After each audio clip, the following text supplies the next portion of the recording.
আকাশবাণী কলকাতা। খবর পড়ছি প্রবীর ভট্টাচার্য। এখনকার বিশেষ বিশেষ খবর হল, নারী শক্তি বন্ধন অধিনিয়ম বিষয়ক সাংবিধানিক সংশোধনী বিলের ওপর আলোচনার জন্য আজ সংসদে 3 দিনের বিশেষ অধিবেশন শুরু হচ্ছে। প্রধানমন্ত্রী নরেন্দ্র মোদী এবং অস্ট্রিয়ার চ্যান্সেলর ডক্টর ক্রিশ্চিয়ান স্টোকার আজ নতুন দিল্লিতে বিভিন্ন ক্ষেত্রে দ্বিপাক্ষিক সহযোগিতা জোরদার করার বিষয়ে আলোচনা করবেন। পশ্চিম এশিয়ার পরিস্থিতি আরও ঘোরালো হয়ে উঠেছে। মার্কিন যুক্তরাষ্ট্র ইরানের বন্দরগুলির উপর নৌ অবরোধ জোরদার করছে। অন্যদিকে ইসরায়েল দক্ষিণ লেবাননে সামরিক অভিযান অব্যাহত রেখেছে। ভারত নিরাপত্তা পরিষদের দ্বিস্তরীয় স্থায়ী সদস্যপদের প্রস্তাবের বিরোধিতা করেছে। আইপিএল ক্রিকেটে গতকাল royal challengers Bengaluru Lucknow super জায়ান্টসকে 5 উইকেটে হারিয়ে দিয়েছে। আসছি বিস্তারিত খবরে। সংসদের বর্ধিত বাজেট অধিবেশনে 3 দিনব্যাপী একটি বিশেষ বৈঠক আজ শুরু হচ্ছে, চলবে আগামী শনিবার পর্যন্ত। বৈঠকে মূলত নারী শক্তি বন্ধন অধিনিয়ম সংক্রান্ত সাংবিধানিক সংশোধনীগুলি নিয়ে আলোচনা হবে। সরকার এই সময় 3টি সংশোধনী বিল পেশ করবে, যার মাধ্যমে নারী শক্তি বন্ধন অধিনিয়ম কার্যকর করার পথ সুগম হবে। উল্লেখ্য, এই অধিনিয়মটি 2023 সালে গৃহীত হয়েছিল এবং এতে লোকসভা ও রাজ্য বিধানসভায় মহিলাদের জন্য 33% আসন সংরক্ষণের প্রস্তাব দেওয়া হয়।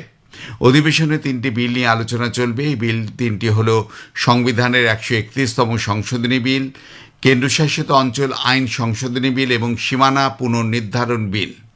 সংবিধান সংশোধনী বিলটির লক্ষ্য হল ভারতের সংবিধানকে আরও সংশোধন করা।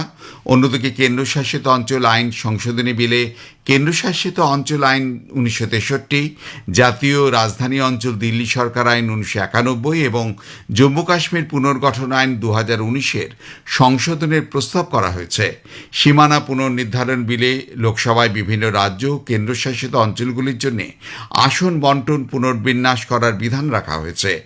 এছাড়া প্রতিটি রাজ্য কেন্দ্রশাসিত অঞ্চলের বিধানসভার মোট আসন সংখ্যা নির্ধারণ এবং লোকসভা ও সংশ্লিষ্ট বিধানসভা নির্বাচনের উদ্দেশ্যে প্রতিটি রাজ্য বিধানসভা বিশিষ্ট কেন্দ্রশাসিত অঞ্চলকে বিভিন্ন নির্বাচনী এলাকায় বিভক্ত করার বিষয়টিও বিলে অন্তর্ভুক্ত রয়েছে।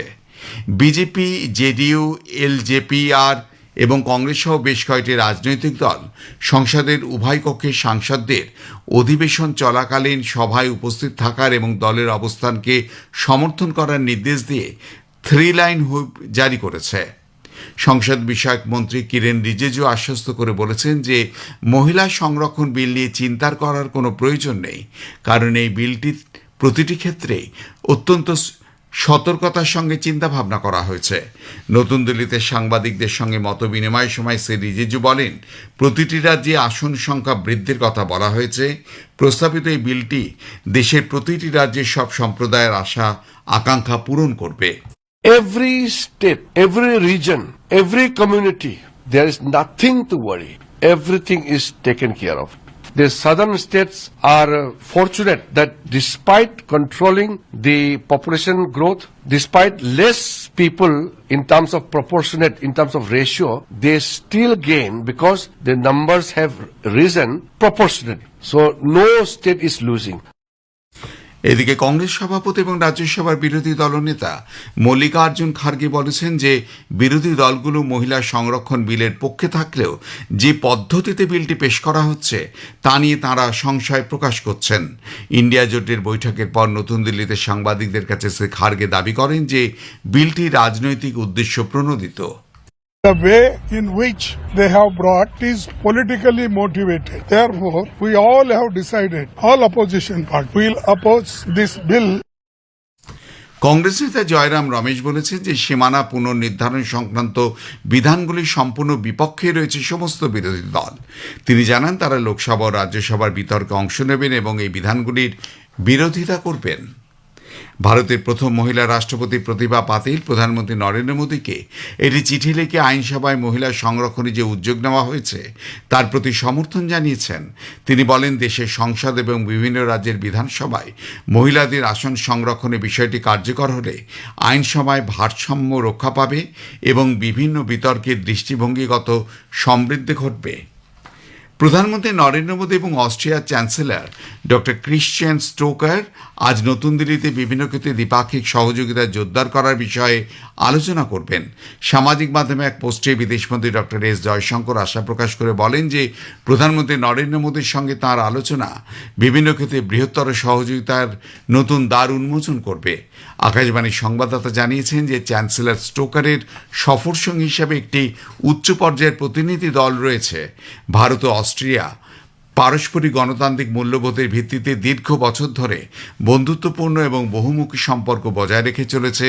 2024 সালের জুলাই মাসে প্রধানমন্ত্রী মোদীর অস্ট্রিয়া সফর দুদেশের সম্পর্ককে এক নতুন উচ্চতায় পৌঁছে দিয়েছে। চ্যান্সেলর স্টোকার এই সফরটিও পারস্পরিক স্বার্থ সংশ্লিষ্ট নতুন ক্ষেত্রে অংশীদারিত্বকে আরও গভীর ও প্রসারিত করার বিষয়ে উভয় দেশের যৌথ অঙ্গীকারেরই এক প্রতিফলন। খবর শুনছেন আকাশবাণী কলকাতা থেকে। পশ্চিম এশিয়ার পরিস্থিতি আরও ঘোরালো হয়ে উঠেছে। নতুন করে উত্তেজনা দানা বাঁধছে।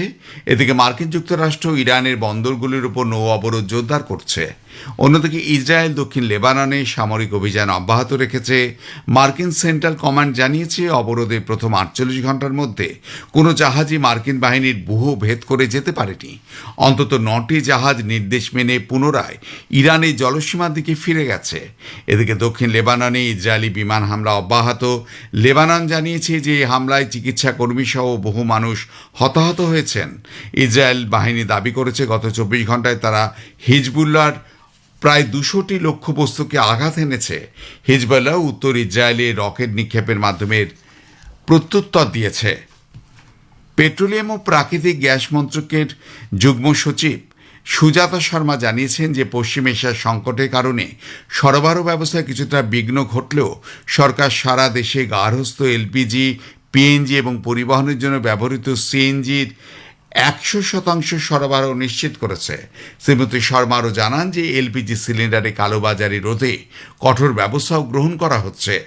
ब्लैक मार्केटिंग और होर्डिंग को रोकने के लिए सभी स्तरों पर कार्य किया जा रहा है। सभी स्टेट्स और यूनियन टेरिटरीज में कंट्रोल रूम सेटअप किए जा चुके हैं और डिस्ट्रिक्ट मॉनिटरिंग कमेटी का गठन भी किया जा चुका है। कल लगभग 2100 रेड और सरप्राइज इंस्पेक्शंस की गई हैं। डिस्ट्रीब्यूटर्स पर पेनल्टी इम्पोज की है और लगभग 58 एलपीजी डिस्ट्रीब्यूटर्स को सस्पेंड भी किया है। এদিকে ভারতের পতাকাবাহী রান্না গ্যাসের জাহাজ এমভি জগ বিক্রম গতকাল গুজরাটের কাছের দীনদয়াল বন্দরে এসে পৌঁছেছে। জাহাজ থেকে 20,400 মেট্রিক টন এলপিজি নিয়ে হরমুজ প্রণালী পেরিয়ে ভারতে পৌঁছেছে। মার্কিন যুক্তরাষ্ট্র ও ইরানের মধ্যে যে 14 দিনের সংঘর্ষ বিরতি হয়েছে তারপর এটি প্রথম ভারতীয় জাহাজ হিসাবে হরমুজ প্রণালী অতিক্রম করেছে বলে জানা গেছে। বিদেশমন্ত্রী ডক্টর এস জয়শঙ্কর বলেছেন আন্তর্জাতিক শক্তির ক্ষেত্রে অস্থিরতা সত্ত্বেও সামুদ্রিক পরিবহনের নিরাপত্তা সুনিশ্চিত করতে ভারত দৃঢ় প্রতিজ্ঞ। সামাজিক মাধ্যমে এক বার্তায় ডক্টর জয়শঙ্কর জানিয়েছেন জাপানে আয়োজিত Asia zero emission community plus বৈঠকে তিনি যোগ দিয়েছেন। সমুদ্রপথে পণ্য পরিবহনকারী জাহাজগুলির ওপর হামলা চালানো কখনোই গ্রহণযোগ্য নয় বলে শ্রী জয়শঙ্কর উল্লেখ করেন। রাশিয়ার বিদেশমন্ত্রী সের্গেই লাভরভ পুনরায় জানিয়েছে ইরানের সমৃদ্ধ ইউরেনিয়াম নিয়ে সমস্যার সমাধানে তাঁর দেশ প্রস্তুত। মস্কো ইরানের এই ইউরেনিয়ামকে অস্ত্রমানে প্রক্রিয়াকরণ অথবা ইরানের অধিকার লঙ্ঘন না করে এর কিছু অংশ রাশিয়ায় নিরাপদে সংরক্ষণ করা যেতে পারে বলে জানিয়েছেন। অসামরিক কাজে ব্যবহারের জন্য ইউরেনিয়াম সমৃদ্ধ করার পূর্ণ অধিকার ইরানের রয়েছে বলেও লাভরভ জানান।